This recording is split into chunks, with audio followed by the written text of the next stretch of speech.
बहुत सारे काम थे जिनके पैसे हम खुद नहीं करा सकते, हम पैसे एमसीडी को दे सकते हैं। ये लेटर ऐसा ही एक लेटर है जिसके अंदर मैंने 1,34,00,000 रुपए एमसीडी को 7/3/2015 को दिए थे। ये हमारे यहाँ करीब 23 जगह ओपन जिम लगाने के पैसे थे। इसी तरीके से ये पैसा है जो मैंने एलईडी लाइट्स लगाने के लिए आपके इलाके में 18 लाख रुपए 18/2/2016 को दिया था। मतलब करीब 1 साल पहले एलईडी लाइट्स के लिए दिया था, अभी तक एलईडी लाइट्स लगी नहीं है। और इस तरीके से ये चेक जाता है कि भाई ये चेक हमने एमसीडी को दे दिया और ये पैसा इनके यहाँ जमा हो गया। तो क्या हुआ, जब हमने ये 2016 के अंदर पैसा दिया तो ये काम नहीं हो रहा था। तो हम इसके लिए कमिश्नर साहब से मिल रहे थे लगातार कि भाई हमने 2015 में भी पैसा दिया, उसका भी काम शुरू नहीं हुआ, 2016 का पैसा दिया, काम नहीं शुरू हुआ।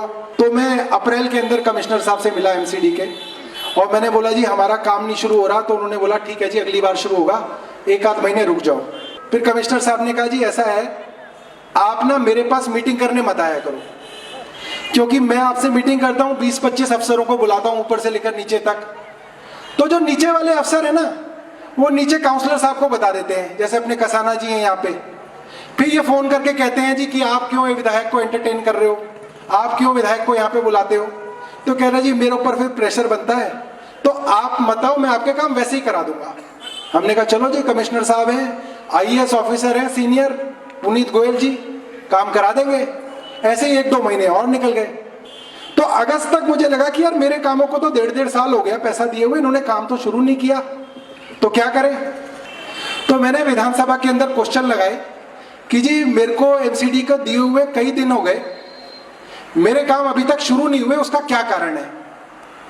मेरे कामों को डिले करने के लिए कौन एमसीडी के अफसर जिम्मेदार हैं, मेरे कामों को डिले करने के लिए उन अफसरों के खिलाफ क्या कार्रवाई की गई है, और यदि कार्रवाई नहीं की गई है तो कार्रवाई क्यों नहीं की गई है। ऐसे मैंने असेंबली के अंदर अगस्त के अंदर सवाल लगाए और सितंबर के अंदर उसका जवाब आया। उन्होंने कहा जी कि फंड ना मिलने की वजह से और मॉनसून की वजह से ये आपके काम नहीं हो रहे। मेरे पैसे तो दिए हुए 1.5 साल हो गए थे। तो मैंने इनकी कंप्लेंट करी। मैंने कहा जी इनका जो जवाब है ये गुमराह करने वाला जवाब है, they are trying to manipulate the whole house, और ये सच्चाई नहीं है, इनकी इसके लिए जांच की जाए। तो उस कमेटी के अंदर हमने सबसे पहले कमिश्नर साहब को बुलाया, एमसीडी के कमिश्नर साहब आए। हमने बोला जी इसके अंदर आपने जवाब दिया है कि पैसे नहीं मिले आपको। तो उन्होंने बोला नहीं जी पैसे तो पूरे मिल गए, हमारे पास पैसे हैं आपके। तो जी काम क्यों नहीं हो रहे। तो हमें बताया गया जी पहले तो डिले किया गया था दबाव के अंदर, आपको मालूम है किन लोगों का दबाव था, मगर बाद में जब आपने सवाल लगा दिया असेंबली के अंदर तो हमने जवाब दे दिया कि मॉनसून की वजह से रुके हुए, उसके बाद शुरू हो जाएंगे। तो अक्टूबर में आपके सवाल काम शुरू होने थे।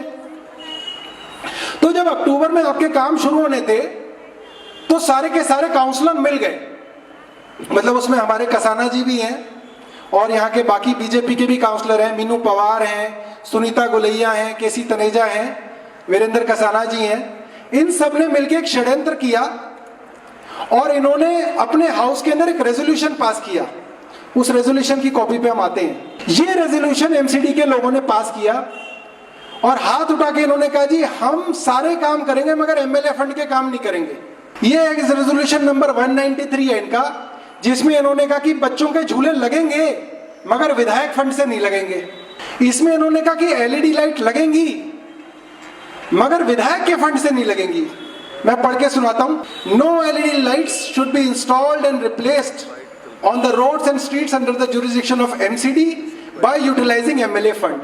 और दूसरा लिखा कि no NOC should be issued for the installation and replacement of street lights on the roads and streets under the jurisdiction of SDMC. कहने का मतलब ये, ना तो हम विधायक के फंड से काम होने देंगे और ना ही किसी और को करने देंगे। तो कमिश्नर साहब ने कहा जी हम तो काम करना चाहते हैं, इन काउंसलरों ने काम रोक रखा है, रेजोल्यूशन पास कर दिया। तो हमने कहा यार ये तो बड़ी अजीब बात है, ऐसा तो देश में कभी नहीं हुआ, दिल्ली में कभी नहीं हुआ कि काउंसलरों ने सारे एमएलए के काम रोक दिए 2-2 साल से। तो हमने थोड़ी इसकी जांच करवाई। तो जांच में हमें पता चला कि जैसे मैंने अपने ओपन जिम के 8 लाख रुपए दिए, फिर मैंने अगले हफ्ते दोबारा 8 लाख रुपए दिए, फिर मैंने 3 जिम के मान लो 23 लाख रुपए दिए। तो कमिश्नर साहब क्या करें, उसके ऊपर बैठ गए, वो मेरे जमा करते रहे, उन्होंने उसके टेंडर नहीं किए। फिर मैंने 1.5 करोड़ दिए, उसके ऊपर भी बैठ गए। फिर इन्होंने उनमें और विधायकों के भी काम जोड़ दिए, मतलब जिस जिस विधायक के आते रहे उसके जोड़ते रहे उसमें, और उसको 6-8 महीने तक जोड़ जोड़ के इन्होंने उस चीज को 22 करोड़ का बना दिया। मतलब जो जिम मेरा 7 से 8 लाख का था, उसमें इन्होंने सबके काम जोड़ दिए दिल्ली भर के, और उसको 22 करोड़ का टेंडर बना दिया।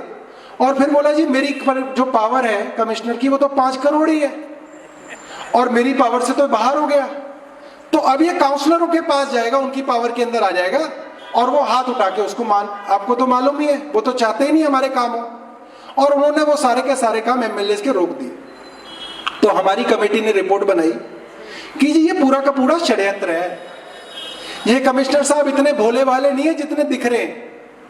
ये जानबूझ के इन कामों पे बैठे रहे, काउंसलरों के साथ मिले हुए थे, और इन्होंने इसको 22 करोड़ का बना दिया। इसलिए बना दिया ताकि इनको ये सैंक्शन ना करना पड़े, और फिर काउंसलर तो हमारे दुश्मन है ही, वो कहेंगे कि जी इसके काम नहीं होंगे और हमारे काम रोक दिए। तो इसीलिए कमिश्नर ऑफ एमसीडी के खिलाफ डिसिप्लिनरी प्रोसीडिंग्स हो, इनके खिलाफ केस चले। और हमने दिसंबर के अंदर अपनी विधानसभा के अंदर ये कमेटी की रिपोर्ट रखी, दिसंबर 2016 में, और तब कमिश्नर साहब को थोड़ी घबराहट होनी शुरू हुई कि अब तो ये मेरे ऊपर आ गया मामला। और फिर आपके जनवरी के अंदर ही जिम लगने शुरू हुए। अब आपने देखा होगा कि एक भगदड़ मची हुई है हर जगह कि मैं जिम इनॉग्रेट कर दूं, मैं जिम इनॉग्रेट कर दूं। यहां सौरभ भारद्वाज कर रहा है, इधर कसाना जी कर रहे हैं, उधर लेखी जी कर रही है। अब ये भगदड़ क्यों मची हुई है? वो इसलिए भगदड़ मची हुई है क्योंकि अब मेरे जिम पास हो गए। समझ रहे हो आप बात को?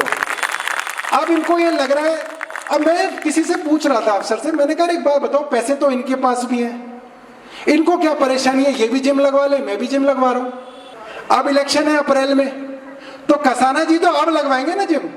अगर सौरभ भारद्वाज 2015 में लगवा देता तो इनके जिम पे कौन आता, कौन इनको मुबारकबाद देता, कौन इनके साथ लड्डू खाता? तो एक ही तरीका था इसका कि सौरभ भारद्वाज के काम रोक दो, और इन्होंने तो सोचा था कि मेरे हमेशा के लिए रुके रहेंगे। मैं हैरान हूं कि आपका कंपटीशन इस हद तक गिर गया है। आप दूसरे का काम सिर्फ इसलिए रोक रहे हो कि भाई इसका नाम मेरा हो जाए। तो कुल मिला के हमने ये सारे के सारे काम ऐसे करवाए, और मैं मानता हूं कि विधायक का काम ये नहीं है कि मैं एमसीडी वालों से लड़ूं, इनके अफसरों की मिन्नतें करूं, क्वेश्चन लगाऊं। मगर मैं बहुत खुशी से और गर्व से आपके सामने बात कहना चाहता हूं, मैं इस वक्त 2 साल से आप लोगों का विधायक हूं। आप इस एरिया में एक आदमी को ढूंढ के ले आओ जो ये कह दे कि सौरभ भारद्वाज ने या उसके ऑफिस वालों ने या उसके किसी दलाल ने उनसे 1 रुपए की भी रिश्वत मांगी हो। आप एक आदमी को ले आओ। और इन काउंसलरों को भी बाय नेम बोलता हूं, एक गली बता दो जिसमें से आपने किसी से ना लिए हो।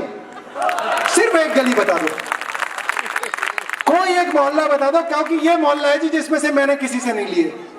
मैं राजनीति छोड़ दूंगा। आपको पता है काउंसलरों की तनख्वाह ही नहीं है, काउंसलरों की सैलरी है ही नहीं, 0 सैलरी है। आज तक कोई काउंसलर बोला कि जी हमारी तनख्वाह नहीं है, हमारी तनख्वाह बढ़ाओ? इनको जरूरत ही नहीं